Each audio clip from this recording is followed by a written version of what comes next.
Salut tout le monde. Ben, je suis très, très heureux d'être là. Très heureux que vous soyez là surtout. J'espère que... Est-ce que vous avez la chance? Ben, la chance, enfin, c'est un grand mot, mais d'assister au spectacle ce soir. Est-ce que vous allez être là? Oui. Ouais, c'est cool, Eh ben, super. Bernard vient de nous inviter, vient de nous faire passer. Génial. Bon, je lui avais dit de vous inviter Eh d'ailleurs. ben merci. Ben, ça fait plaisir. Super. Donc bonjour et merci de nous recevoir. Ben, merci à vous.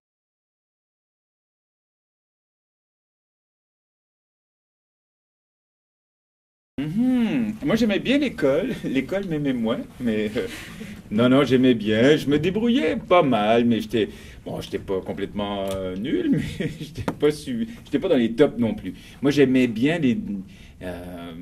surtout ce qui m'arrangeait en fait, c'est-à-dire moi j'aimais beaucoup les arts. Alors, ça n'a jamais changé, mais les arts plastiques, arts dramatiques, ça j'excellais pas mal. Ensuite, j'aimais bien l'anglais, qu'est-ce que j'aimais?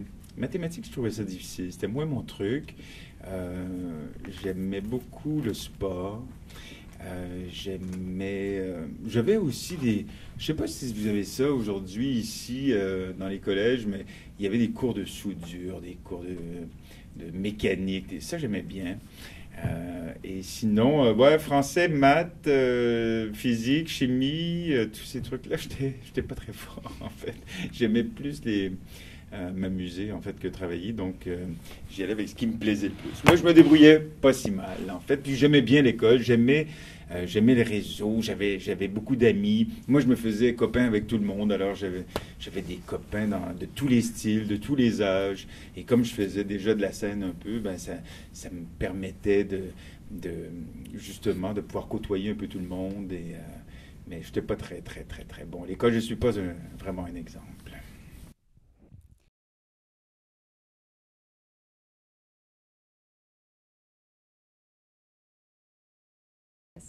Un peu, oui. J'étais clown, mais pour cacher mes failles, en fait, et mes faiblesses. Comme chez moi, quand on était jeune, c'était pas évident à la maison parce que ma mère était très malade, puis c'était un contexte particulier. Alors, moi, j'étudiais pas beaucoup, beaucoup. Alors, pour justement, justement être aimé quand même, ben, je déconnais beaucoup en classe, je prenais beaucoup de place. Les professeurs m'aimaient bien quand même, mais ils me disaient, Stéphane, il faut bosser.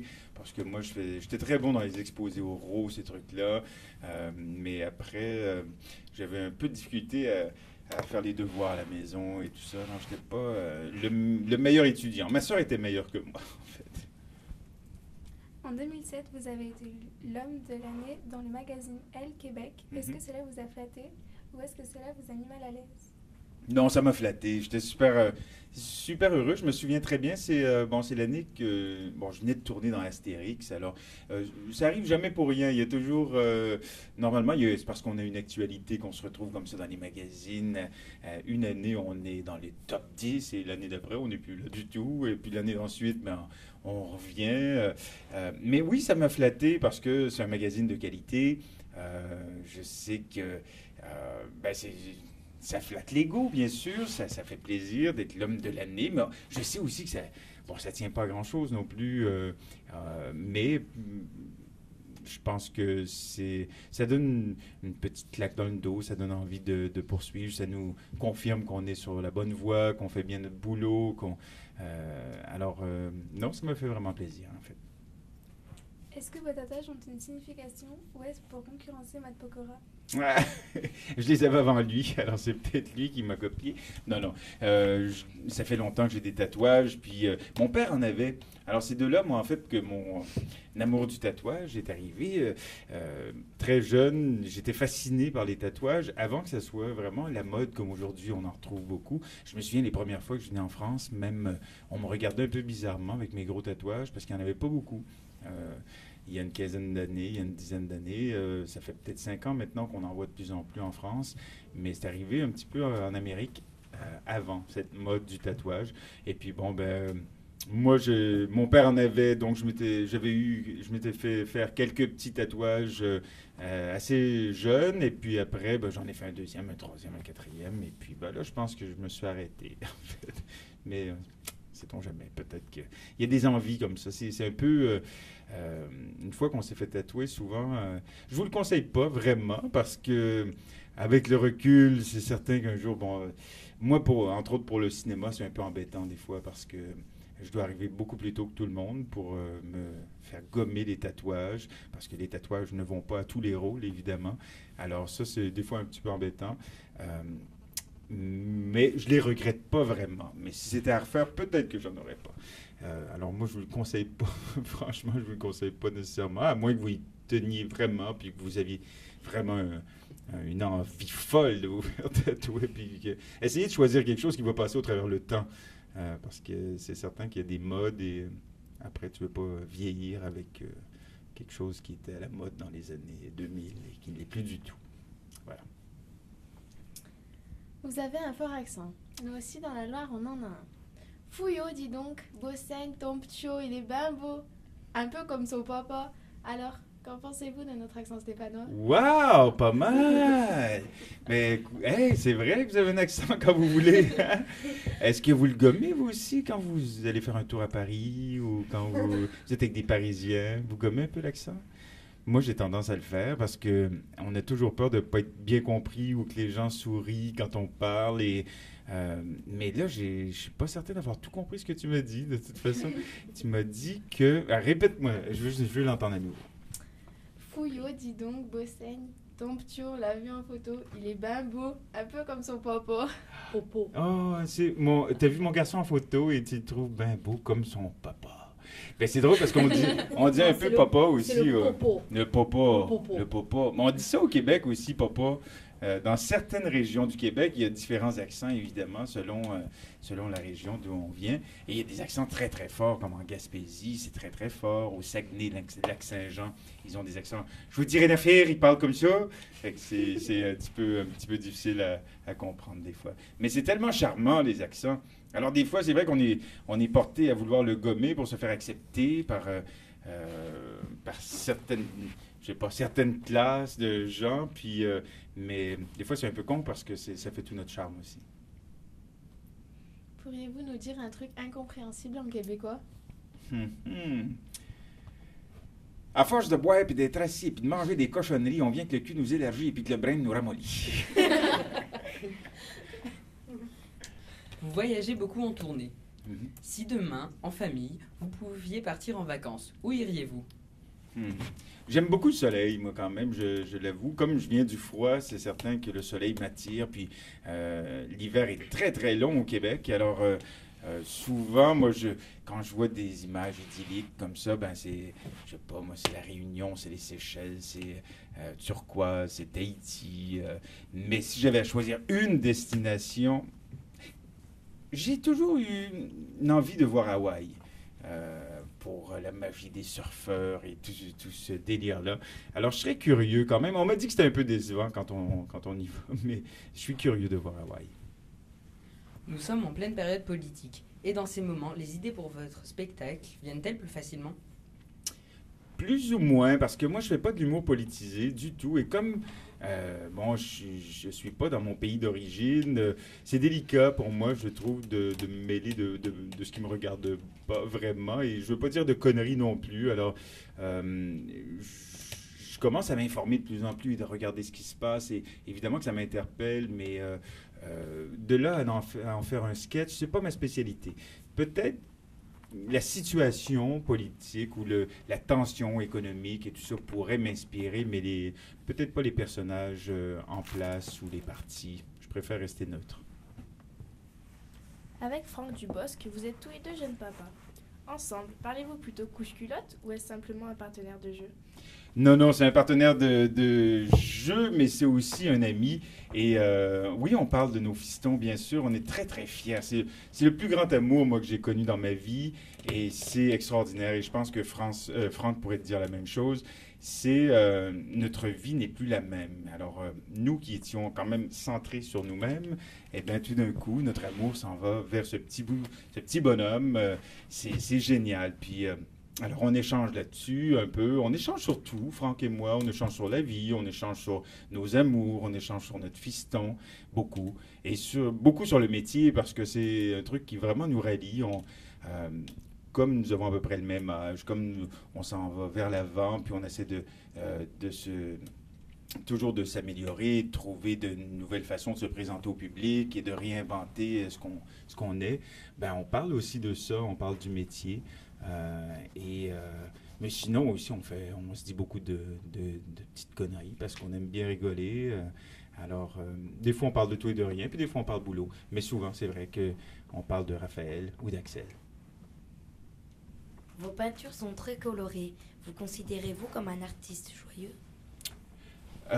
Je sais pas si je suis un artiste. Oui, je suis un artiste de scène joyeux. Un artiste peintre, effectivement, c'est assez torturé ce que je fais des fois. C'est assez particulier. J'en ai mis quelques-uns sur mon Facebook dernièrement et puis j'ai eu des commentaires assez spéciaux. Ben, je comprends parce que même certaines de mes œuvres, je n'ose même pas les montrer à mes amis parce que c'est un truc.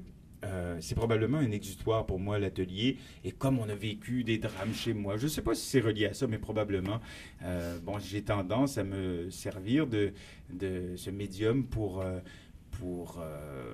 je sais pas, me soulager peut-être de certaines peines et tout ça. Mais je fais des trucs assez joyeux aussi.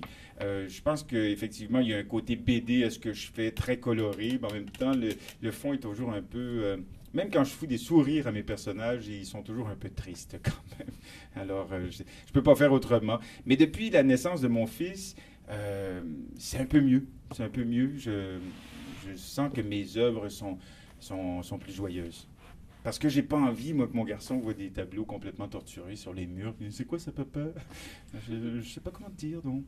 Alors, ouais, c'est vrai que bon, je suis un artiste joyeux, mais qui évacue comme ça mes tristesses, mes peines sur Canva. Vous avez sur... Quel serait pour vous le réalisateur avec lequel vous voudriez tourner un film? J'ai tendance à dire Hazanavicius de ce temps-ci parce que c'est un gars qui a de bonnes idées et qui a énormément de talent, bien sûr. Puis là, avec tous les Oscars qu'il vient de remporter, ce serait top de tourner avec lui. Mais il y en a plein. Évidemment, si je pense au côté américain, Spielberg reste une icône et un modèle incontournable. On a envie de tourner avec ce bonhomme-là parce que c'est toujours grandiose ce qu'il fait. Et moi, j'ai un cœur de gamin un peu. Et les films d'aventure, ça me porte.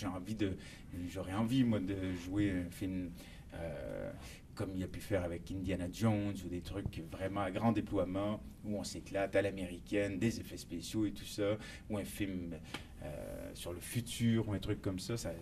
Parce que là, on nous transporte dans une toute autre réalité, puis ce monsieur-là sait très bien le faire. Alors moi, j'irais pour Spielberg, tiens.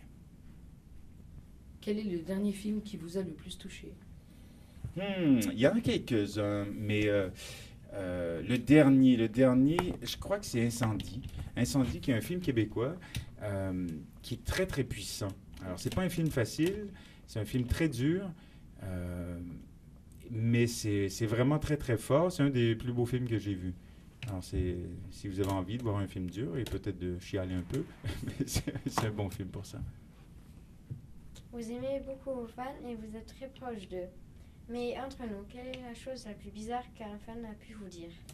Ou dire ou faire, parce que j'en ai vu quelques-unes avec les années. Mais il y en a une qui m'avait suivi en vacances. Alors, je me suis réveillé au Mexique, je sors de ma chambre d'hôtel et elle est devant ma porte. Bonjour! Là, je fais, hein, qu'est-ce qu'il fait là?